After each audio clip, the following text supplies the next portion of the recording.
I'm here with Patrick from 99 Designs, and we've just been having an awesome chat around the direction of 99 Designs and some exciting things in the pipeline and where they're going. So I thought I'd catch up with Patrick, share some of his stories, and get him to introduce himself about what he does, and then kind of unpack his story from there. So I'll hand it over to Patrick. Cool. So I'm the CEO of 99 Designs. 99 Designs is the largest on-demand graphic design marketplace in the world. We've paid out over $200 million to our designers. Awesome. New designs uploaded every 1.5 seconds and helped 450,000 customers. So that's our kind of little brag sheet.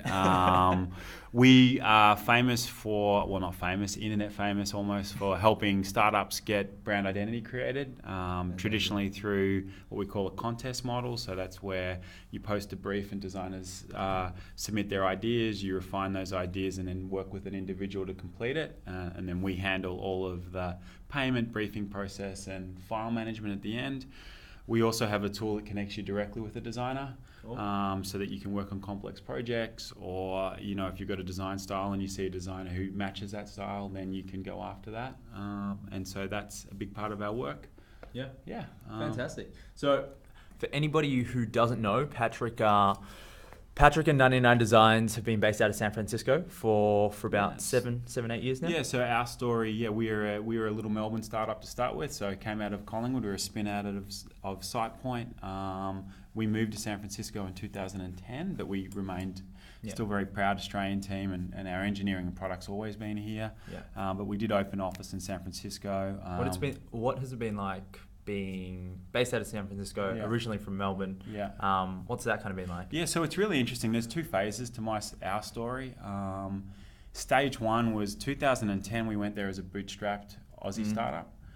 With some market presence, but not a lot. And so that was really interesting. Like I really got to learn about the differences in the two countries. So, for example, the first two jobs we hired for were customer support roles. We were paying essentially a casual rate, $15 an hour, and I was blown away by the questions that I was being asked by these people who were applying for these jobs. It was, who are your VCs? Do you have an ESOP plan? What's the strike price? And we're like... So hitting you with like the real nitty-gritty stuff. The real nitty-gritty, right? And I realized that I had moved to a gold mining town. Yes. Right? And everyone was there chasing their fortune. Yep. Right? And here we were, this small cash flow funded startup scrapping our way, right, with none of those things in place. And so that was really interesting. And so I got to experience that for the first year. And then I got to experience life after taking a pretty big Series A from Excel Partners, who are one of the best known one of the biggest ones going around in the world. Yeah. That's right.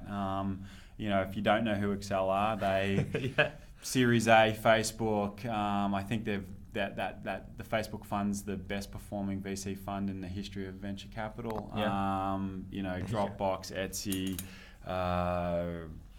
the list goes on, right? Atlassian, massive, right? So great portfolio. We got very lucky in attracting their interest and doing a deal with them. And then I got to experience life post that. And so that was very different. Then all of a sudden I had a tier one VC. Yeah. All of a sudden the talent pool opened up. Yeah. Right? People were wanting to take meetings, wanting to work for us, getting that support. So it was very different. I guess it just shows me, the San Francisco market in particular, it's the most competitive market in the world for talent, right? Like there is more world-class talent there probably than anywhere else in the world, because they're all attracted by the big shiny lights. Yeah. But competing in that is full on. Crazy competitive, right? Yeah, exactly. And so you need to be ready for that. And we probably weren't, but we didn't need to be, right? And because we were able to fulfill what we needed in the early days. And then once we had the brand support that we needed to be able to, hire talent. But it's still,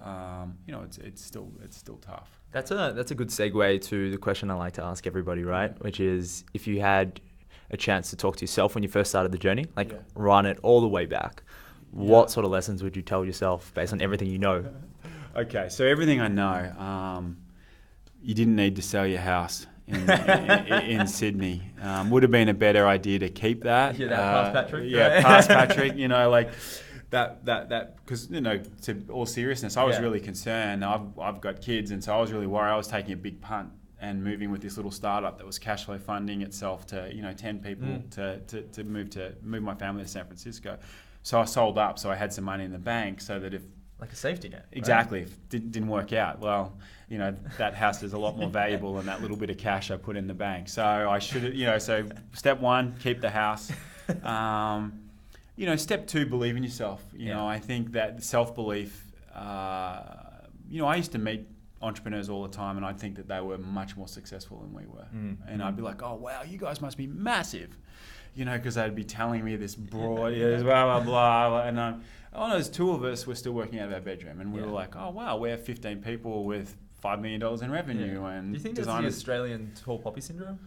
I think a little bit of it. I do think Americans are fantastic at. We're in Melbourne, Australia right now. So I think the American culture. They're great at selling and really good promoters, and I think we're perhaps not as good. But I do think there's a little bit of just natural tall poppy, humility around what it is. So I think self-belief would be the biggest thing I would take away. I've been CEO now for 7 years or 6 years, and it's just I've learned a lot over that time, and I think prior to that, and confidence and self-belief, I think we all probably struggle with. And I don't think that's a very unique problem. But it's if you can do it, because there's always doubt. Yeah, fantastic. If anybody wants to check out 99 Designs, if anybody wants to check out anything, where should they go? Well, 99designs.com, depending where you are, you'll get relocated to the world. We're in 8 languages around the world. So wherever you're from, we can communicate with you. We've got a blog, lots of great content on there. Awesome. So that's Patrick from 99 Designs, super down-to-earth guy and an amazing startup. So it's not even a startup anymore, right? Like, it's a proper company. That's right. We still like to think of ourselves as a startup, and the definition of a startup for me is when you don't know what you're doing still. And we're constantly, running experiments and pushing ourselves and trying to figure out what we don't know. And I think whilst you're still on that eternal pursuit, right, like chasing down new opportunity and being able to react and course correct, and you can continue to call yourself a startup. So we're very much still a startup. Awesome. See what I said? I'm one of the most down-to-earth, radical, humble guys ever. So awesome stuff. Thanks so much for joining us. Thanks, mate. Thank you.